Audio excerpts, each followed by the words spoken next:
My name is Gabriel Tesfaye. I'm a psychologist at Timmaj Rehabilitation and Mental Recovery Center. And today, we'll talk about mental illness and, in general, why people who are educated commit, suicide, and the reasons behind how they come about to the stage of committing suicide. So there are various reasons that cause people to commit, suicide. Especially the primary reason is mental illness. So mental illness is caused due to either social or physiological factor. These problems, either mental illness or psychological problems, affect a person a person's thought process, how they perceive things, how they see the surrounding, and also how they process information in the brain, and also their feelings, emotions, how they react to certain things in the society, and also the general behavior, the thing that forms a person's identity. So this is the thing mental illness affects. So in general, people with such problem have higher risk of committing suicide. So in the process, people who get mental illness develop these problems from, as I said earlier, social or physiological problems. The social problems could be problems within the family problems, unhealthy relationships in the family. It could also be couples problems within workplace, at schools, and also within the neighborhood in general. So people who are isolated due to various reasons, conflicts, it could be trauma, and also such problems that happens such as rape, and other kind of abuses, on physical or verbal abuses that people experience. Through time, they develop certain kind of stress, and then from stress it develops to depression, and from depression they get these hallucinations, delusions that turn them to feel worthless or hopeless, in a sense. They don't feel welcomed by either the society or the people they belong and share values with. So this, in a long run, causes them to form that feeling of hate towards them, and hate towards the surrounding and the environment they live in. And in return, they cause harm on themselves. They start to show signs of not wanting to be existing in general. So they commit suicide. So the other reason in the society is drug abuse. Drug abuse relates to chemical use, how people use chemical substance, those mainly relating to psychoactive drugs. Drugs are of two types. There are the medical drugs that are used for pharmacotherapy, and there are also drugs that are used for recreational purpose. Those that we see in the society today that are widely used, such as marijuana, which is called bangi in Kenya, and also miraa, and the scientific name is called cat, and also cocaine, heroin, Chavez, and other forms of drugs that are inhaled or ingested. So people also abuse sometimes medical drugs, and they, in a long run, develop certain kind of problems within their body. And these problems would be affecting the nervous system and the brain. So when the nervous system and the brain is affected, they tend to have certain kind of problems that occur, physiologically, and chemical imbalances also occur, and also the organs get damaged, so the healthy functioning brain would also be affected. So this, in a long run, causes the person to be affected psychologically. The thought process would be affected. The way they see and interact with others, their behavior would be changing. So people would have a problem with others in the family, it could be at workplace, and the well-being of the individual will be affected in general. So in return, the worthlessness and the feeling of being unwelcome in the society would cause them to want to commit suicide. Even some tend to want to revenge others, because they say other people have caused them the problems rather than themselves being the main people who cause the problem to themselves. So they tend to turn their grief onto other people, and they commit homicide, killing other people in return, rather than killing themselves. So these are some of the societal problems that occur, that make people want to commit suicide or homicide on other people. The other thing is the physiological factor, chemical imbalances, as I mentioned earlier. The chemical imbalances now are, having to have excessive kind of neurotransmitters in the brain, or less, more than the regular amount of neurotransmitters in the brain. The socio-economic now, there are, when you see it widely, there are people with social, now in African society, there are much problems such as social problems like unemployment, lack of jobs, and also lack of quality healthcare. So being in a society where poverty is widely spread, there are lack of institutions such as Timmaj who address mental illness and also people with addiction. So the government facilities are not also, we don't have as many hospitals that we do have. We don't have rehab centers in our society in Africa. And especially in Kenya, there are only limited amount of rehabilitation centers and also mental institutions to address such issues with mental illness. So people who have such problems don't have places to get these issues resolved. So, as I mentioned earlier, some social problems that, the burden of having to have, the increase of life expenses could also cause people to commit suicide. A recent story was a doctor who committed suicide in a parking in Nairobi, I think. So there might be various reasons for those kind of problems to happen.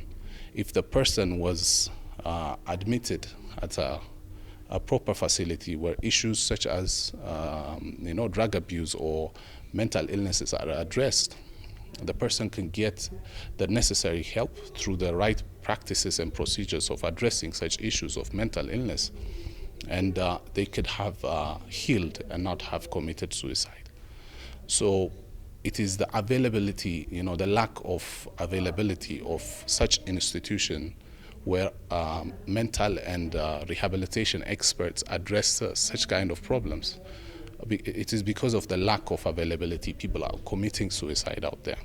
A lot of problems. Mental illness does not have a category, age group.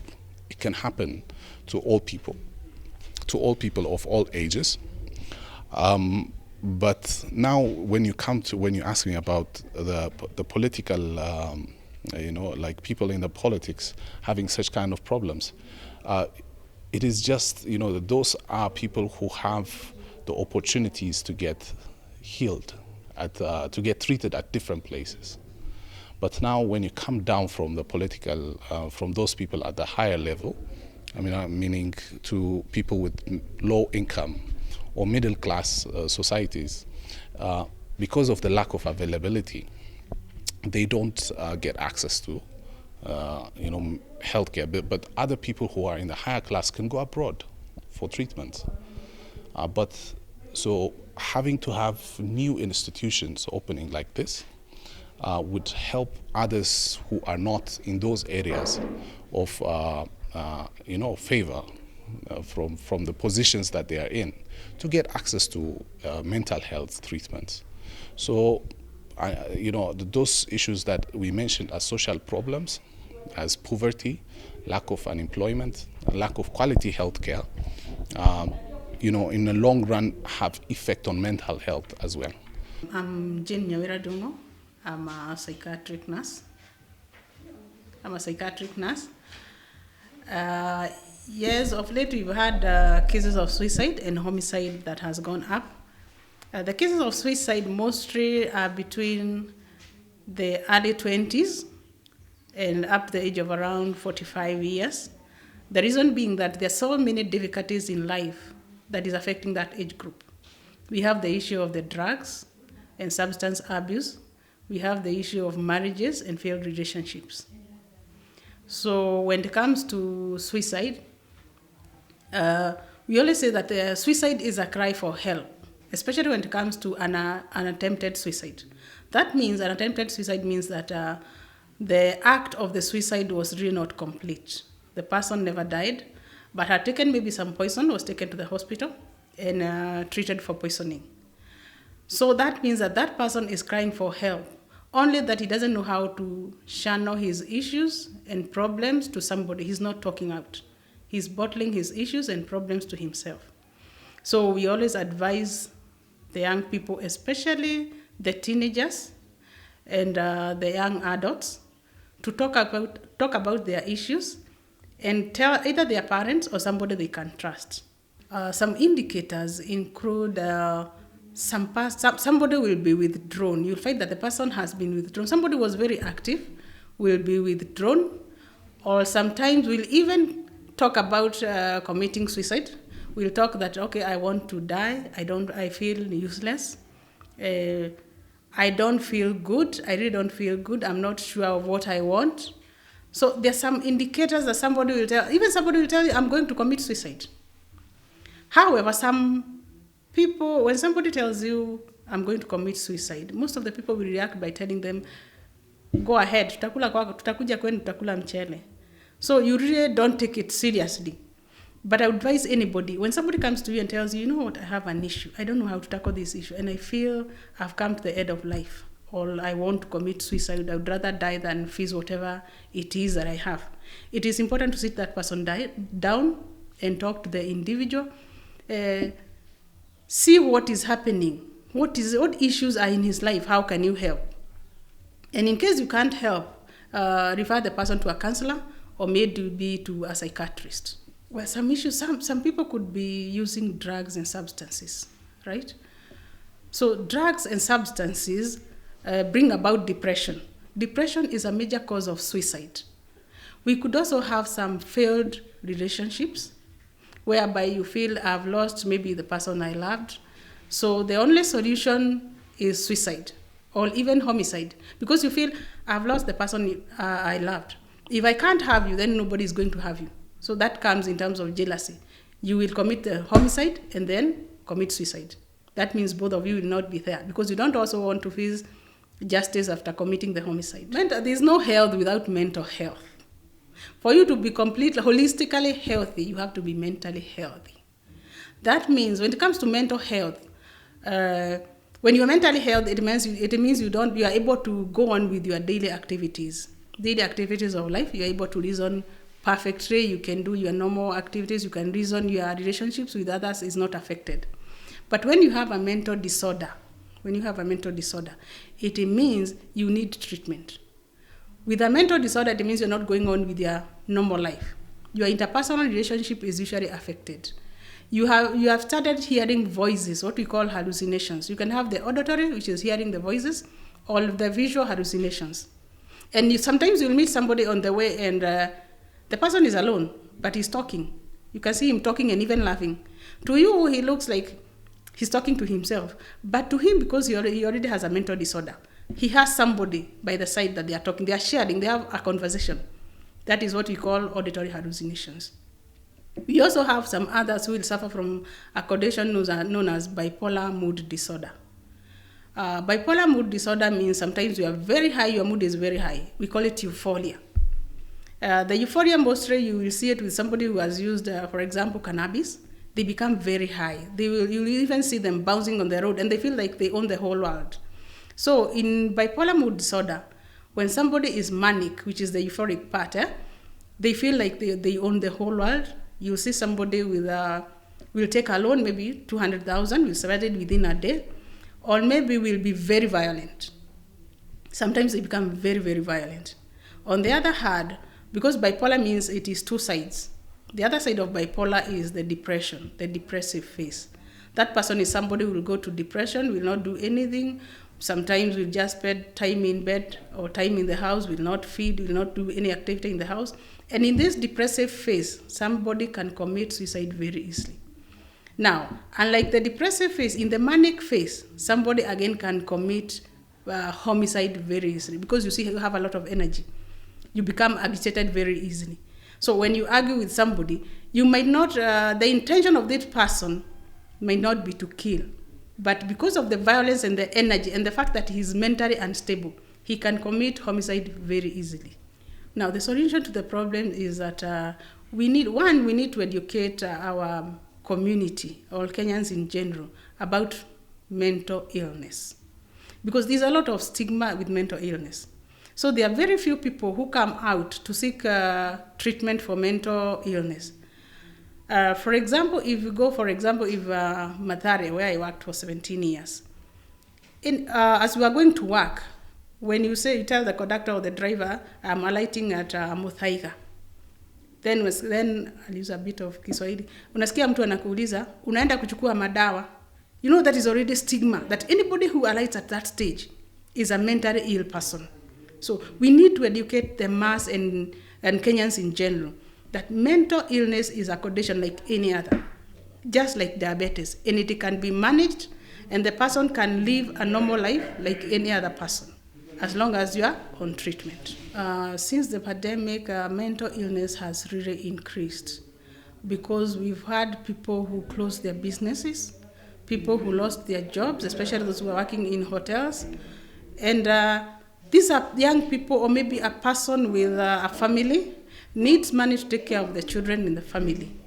Therefore, you go back to home, you get your family, they are still the same needs, the children need to go back to school, you have other issues to take care of, but you don't have the money. So this one leads to stress and a lot of, the family, there are wrangles in the family, between the husband and the wife, the conflicts in the family. So this one leads to either depression or stress, or somebody who will go out there and start taking alcohol. There are some cheap alcoholic drinks that somebody can afford, because you are running away from the problems. So people have turned to alcohol, or people have become very stressed, and unfortunately, not many of them are seeking for mental treatment. My name is Dr. Wangeshi Washira. I'm a psychologist. I'm also a pastor. There has been many cases, especially cases have been on the rise, suicide and all. But these cases have always been there. Suicide is not a new thing. Homicide is not a new thing either. People killing each other and such things. But now, with the pandemic, of course, the stress levels have gone higher. So people are looking for ways to vent, and people don't always know how to deal with stressful issues. And so we find that when people don't know what else to do, they just do what they know to do. So you'll see people, they're more finished suicide, like complete suicides. People attempt and may not complete it, but now you see more people completing suicide because the stress levels are high. And church has a role to play, but church can only play a role if people bring themselves to the church, because the church cannot go, pastors will not go looking for who is stressed, who has a problem. But when people come to church and they open up, then most pastors are trained to counsel, and if they are not trained to counsel, they can refer. But it means that somebody must bring themselves. The very act of suicide itself, and like you're saying, contemplating, we call it, in psychology, it's called suicidal ideations. Any person that is contemplating or thinking about suicide is really crying out for help. And most people, before they actually attempt or even complete a suicide, they give hints here and there. So you'll hear someone saying, maybe next week I will not be there. And you would want to ask them, where will you go? Or what are you planning?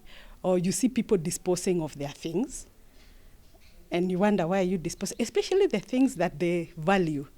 Once they start disposing and giving, there are many hints, because suicide is actually a cry of help. So they won't just say, I'll commit suicide.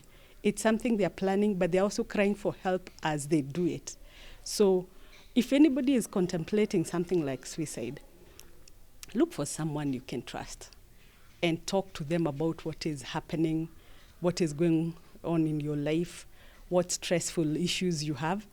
Because you see, like the Bible says, there's nothing new under the sun. There's nothing that a person is going through that is unique to them. Those are challenges that all people go through. So you may think it's unique to you just because you haven't spoken.